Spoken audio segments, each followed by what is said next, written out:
Okay, video today is a video that me and my daughter had shot at Dixons Muzzleloader Gunmakers Fair. It's on once a year here in Kempton in Pennsylvania. It's basically a gathering of gun makers, blacksmiths, guys who are involved in manufacturing old muzzleloading rifles like this. It's a dying art. These people are getting fewer and fewer. This shows you how these guns were made by hand, by craftsmen. Like I said, it shows you making the stock, locks in different parts to build your own guns. There's a clip in here of a gentleman forging a barrel by hand from wrought iron. That is labor intensive, and it requires a lot of skill to do work like that. I hope you enjoyed the video. I see some stuff in here that usually you wouldn't see. There's a lot of stuff from colonial times, from when there was original 13 colonies here in the US. It's pretty cool, very interesting. Learned a lot of stuff walking around the different stalls and seeing the different equipment and stuff. You've seen in some of my videos before. I have a lot of traditional muzzleloading equipment. All sorts of stuff like that is available there. It's an awesome show. It's on once a year. It's usually the last weekend, the last full weekend in July. It's on once a year. So I hope you enjoy it. Thanks for watching. Here's a nice pile of powder keg horns in the raw. Whole selection of them here. That's what they make powder horns and flasks from. Here's an old style lathe for turning the powder horns to put things in them. You can see it's operated by foot.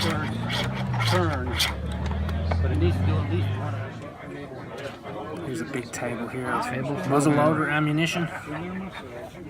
All round balls. Here's another table of rifle parts, cast parts in brass, computer. Trigger guards there, you see butts and trigger guards and thimbles for ramrods. All these parts will be cast from a mold. Here we see some Indian war clubs. Here's a beauty I'm about to pick up right here. Oh yeah, that'll cause you to have a bad day. There's another one, look.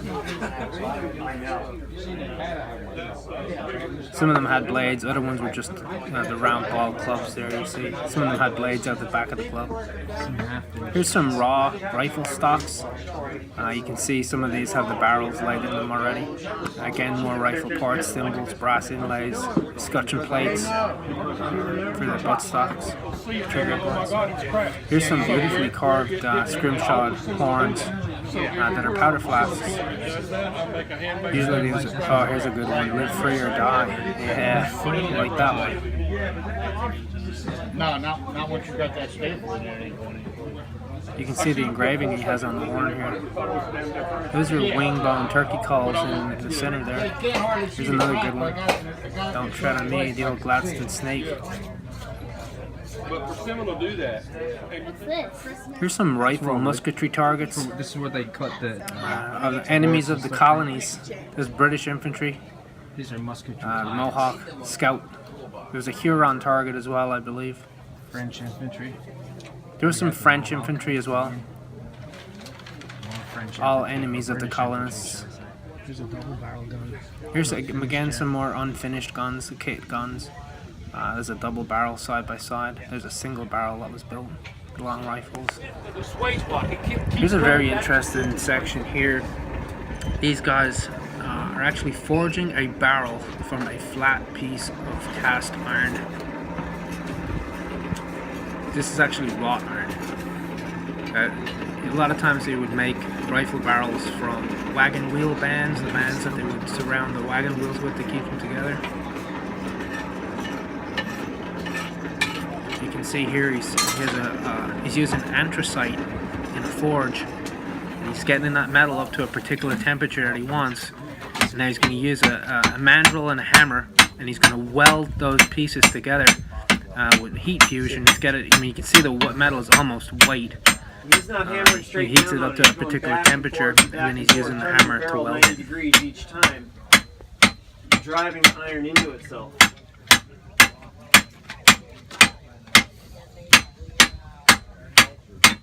So we got us a nice wide hole here in the front. Got it. So then we'll get her hot again and start working a little bit more to shape, a little more shaping here, and then we'll. And it's amazing how much manual labor goes into the production of one barrel. When you think all of those barrels years and years ago, in colony times, were made by hand. They were not made by machine. So you had a blacksmith or a master gunsmith that were making barrels for every weapon that was made. You'll see he'll put this back into the forge. He'll heat up another section of it. He'll then coat the barrel with borax or flux to prevent slag buildup on the metal, and then he'll continue welding the barrel down as it goes. But there's a lot involved in this. It's basically a lot of metallurgy. It's knowing when the metal is at the right temperature, and he would decide that by how many, what type of sparks are coming off of it, what type of color the flame is producing, the borax at a correct temperature. You can see here he's forming it with a hammer, and that's a rounding hammer. And he just keeps, he'll rotate it and continue to hit it around. Then they have a mandrel for the barrel bore inside of it. But there is a lot of labor involved in manufacturing one of these barrels. So if you're buying a handmade muzzleloader that's made by a gunsmith by hand, this is the type of labor that you're paying but for. here's the problem. I don't want to, I'm getting too close to the well. Okay? So I want to work in that direction. What I'm going to do is get a little bit more weld here, maybe down to here, and then we'll come back and jump this here to take care of that burning spot.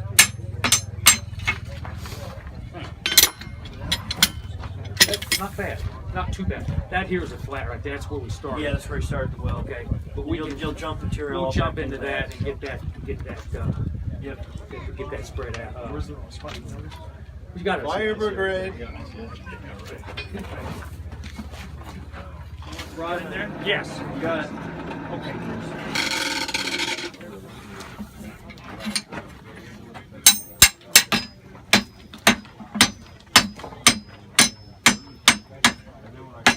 What we're doing is getting prepared for the next welds that we're doing. We're continuing to move down the barrel in this direction. So we're pulling what I call the ears. We're pulling the ears together and setting up for our next weld. Okay. Once you get them together, then you.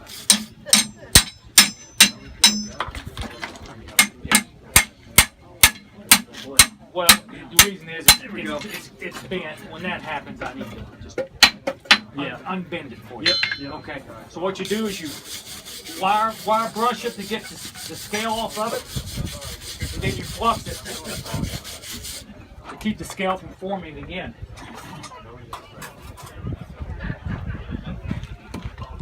Is that a homemade flux? No, this is just borax. 20 mule team. 20 mule team or anhydrous. Yeah. Okay. So we're going to continue moving down. You see how glassy it looks now? Air cannot penetrate that, and scale cannot form. I've seen guys make Damascus steel by just taking the box of borax. You can see the gentleman behind the forge here is using a bellows to create the heat. He's making that fire bigger and bigger. Ooh, we almost got burnt there. Par for the course for this type of work. A good example. You can see how hot that metal is and how he's forming it now. It's a different view for you here. Completely wrong. This is actually a forge that they have outside of the muzzleloading shop. But we're able to do a little bit with it. Old style forge, blacksmith shop. Of course, blacksmiths used to make a lot of things. They make horseshoes and hammers. They would make tomahawks. They would make axes. And they'd make their own hammerheads, make their own tools. But unfortunately, it's a dying art. Where's Bill? He's got a boil. Yeah, I didn't see where it went. I bought one of Billy's fire strikers. Oh, They were great. Oh, yeah, he's a great kid. Yeah. He came over to my table. He said, See that little crack right there? There's the bottom of the crack right there. Yeah. So on this next heat, I'm gonna try to get it right there. what weld there from there as far as You see there, he just put the borax on it. all close? Here's some old style traditional clothing from colonial times. Functional, but sometimes I don't think the most comfortable stuff to wear. A lot of it was wool or tweed. You can see all different types of ones here. Shirts and dresses and skirts and cloaks. My daughter was fascinated by the cloak. She thought it was Dracula's cloak. But I explained to her that they used to wear cloaks instead of coats.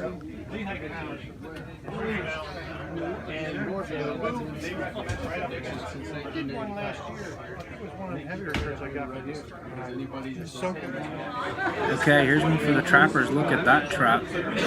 Looks like a single jump spring, but it's an awful big pan on it. Thought that was pretty interesting. Never seen a trap like that. Of course, there's knives, handmade knives. Beauties, Bowie knives. Got some skinners there, Damascus skinner blades.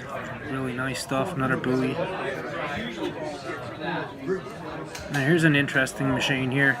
This is a rifle boring tool, but it also doesn't just line bore it, it actually cuts the rifling in it as well. You can see the young lady at the end of the machine here, as the tool comes out the end of it, she's brushing the swarf off of it, and then she's brushing oil onto it so it lubricates it. Lubricates the cutting bit as it goes through the barrel. The whole machine is made of wood. You can see this, it's got the screw land in it there, so it twists the cutting tool as it pushes it through. That's how they did it before machining. Here's a beautiful Moravian rifle from PA, from Bethel. Handmade again. See, here's some artwork and discussion plates. Here's some pistols again, handmade. A lot of these guns were identifiable by the manufacturer. You know, each gunsmith would have his own particular style. Here's some nice leather work stuff here. Yeah, he told me he charges, he figures $10 Elkhide. There's more possible bags, traditional style. These are by Leatherman. I have some of their equipment, really nice. There's some nice pistols, long pistols. Lock works here. There's an interesting lock there. That's actually a wheel lock, predecessor to a flintlock. You used the key and you wound it up like a clock, and then the flint would rest on it and it would turn, and when you pull the trigger it would turn. And then use the wheel would actually rub against the flint to ignite it. Here's some interesting double barrel muzzleloaders. See some of those later. Here's some different style lock actions. Like I said, different gunsmiths from different areas would have different style of locks on their guns, so they were identifiable as to which area they came from. Here's another nice pistol there. There's some half unfinished kit pistols. Really nice stuff. Here's some rifles here that were all handmade. You see the work on it. It's like, it's a work of art. You'd almost be afraid to use it. You see the wood stocks there, curly maple. Here's wooden stocks in the raw. That's how stocks would start before they are carved. There's some ramrods there. Get some tomahawk handles in the mix there too. Here's some war clubs again that are in the raw, they're unfinished yet. Made of all different sorts of wood. He has some walking sticks and stuff there. There's some hawks, tomahawks. There's some flint knapping tools. I like the heads here. Different types of hawk heads there. We've got some peace pipes even. So there's a Some forged knife blades, forged hawk heads. Some more knives. Here again are some handmade guns. Now, these guns they're expensive, but when you consider what they are and how much work gone into them, they are one-of-a-kind pieces. There's no two guns that are exactly alike. They're ordered to customer specifications pretty much in a particular style and as to what the customer wants. So they are pretty pricey. Okay, here's one for the carpenters right there, Stalker Steve and Norm. This is how they cut the logs into different sections. Like here it shows this diagram of how they cut the logs to obtain the gun stocks, how to cut the grain, This is for Norm and Stalker Steve. what parts of the log to use for what. That Shows was how they pretty cut. interesting. Where they cut the rifle stock from the log. You'll see here the stack of different types of woods that he had for stock. Some of them are very expensive. As you can see, that one there is $400, $425. And then they go up and down in price. That one's only $110. But they've all sorts of different wood. Tiger maple, red maple, black maple, curly maple. Uh-oh, look out.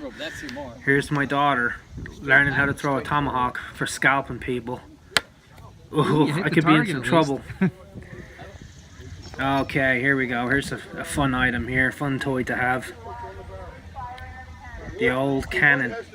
It's basically a giant muzzle loading rifle. Yeah. You can see here he's gonna show you how you would load it. Just look like like I said, it's an oversized muzzle loading gun. He has a big powder packet that he's gonna put down into the barrel. He'll probably swab the barrel, and then you know, to remove heavy fouling from it. Then he puts they weren't, of course, loading cannonballs in this one for safety reasons, but he'll push the powder down, and then he has a large wad that he was going to push down over the top of it, so it makes a big bang. It's a pretty nice piece. This was a restored gun. It is an actual colonial time cannon. It's nice. You can see the sight sticking up on it there. I would presume it would be drawn by horse. There is a carriage on it, and the carriage would go to a horse bridle and you know, hook up to a horse or a team of horses, and they'd carry it around. Usually they would carry an ammunition box with it as well. I would imagine in times of war that it would be manned by 2 or 3 people. One man loading it, one man you know, helping load, and then an aimer. You see here now he's going to load the powder in the touch hole. He's cleaning the touch hole there to make sure he's got enough dirt in it. And then he's going to use quite a bit of powder, finer grain powder in there in the touch hole. So he's putting the gunpowder in the touch hole.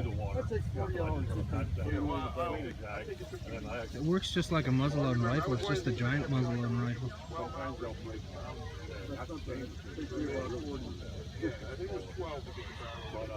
A lot of guys that get down in there and whip out the oil. You know, there's straight ones. Yeah, for a long time, they don't take that one. For a long time, I was thinking, every time I work on it, I just right down and one or two days somewhere along the line. Here's the big cannon cap he's putting on. I use the electric drill for the ramrod. No, I use the hand drill for the ramrod. It wobbles. I think I can get more control with it.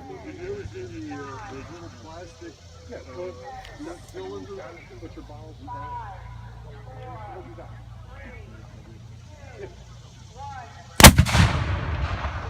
Yeah, just like that. all right, John, take care. The girl from Jersey. Yeah, that's what I'm talking about. Mega muzzleloading rifle there. Wonder if they let me use that during hunting season. Probably not.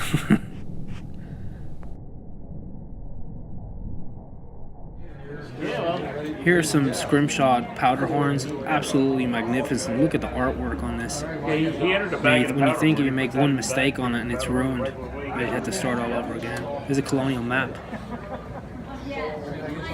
Here's the Welsh dragon. Awesome. Get some like little candle boxes and stuff here too. Candle holders, pens. There's a powder horn with a ship on it. The scrimshaw would work beautiful. I mean, look at the work. Colonial Eagle on that one. I was busted with the guy I lived with. Artisan of the Year. Let's see why. Yeah. Here is some Dutch work on the candlestick. These are guns here, and they actually entered them into a competition. These are all handmade guns that are made by local gunsmiths, and they're entered into a competition to judge, you know, which one is the best. They judge it on work, they judge it on historical accuracy. There's a couple of different things here. Here's a set of original rifles from our area that were made by multiple generations of the same family. They were made, you know, father to son, father to son, father to son, over a couple hundred years. But you can look at the work on these guns; it's absolutely magnificent. I mean, they're flawless. You can tell that the gentlemen who made these guns are, you know, true craftsmen. No, it's a multiple skill work. You know, they were engravers, they were woodworkers, and they were metal workers. So it encompassed a whole bunch of different skills, you know, to make these guns. Here's a nice pistol on the bottom there. Peter Mall. Now here's a gentleman carving. He's carving a handle out. He's mounted up in a vise here. Some of the stocks, when you look at some of these stocks, they're so thin around the back of the lock. They neck those stocks down so fine. You think if you make one mistake cutting it, then you are back to square one. You've got to start all over again. You basically jump that whole stock. You'll see here now when I pan out that the barrel is mounted in the stock. He has it mounted in there. Of course, that has to be cut in too. He's cutting the cheek plate out here is what he's doing. All done by hand. This, of course, started life as a square block like what I showed you before, which was cut from the tree. Now remember, in those times, they didn't have tools to cut that tree. It would be cut out with a saw by hand. And here's the finish off the video. A couple of handmade guns here, absolutely magnificent. These are revolver barrels. You notice it has like a shotgun style lever on the side of the gun. So what you would shoot one barrel and then press that lever and twist it, and you would have another barrel ready to go.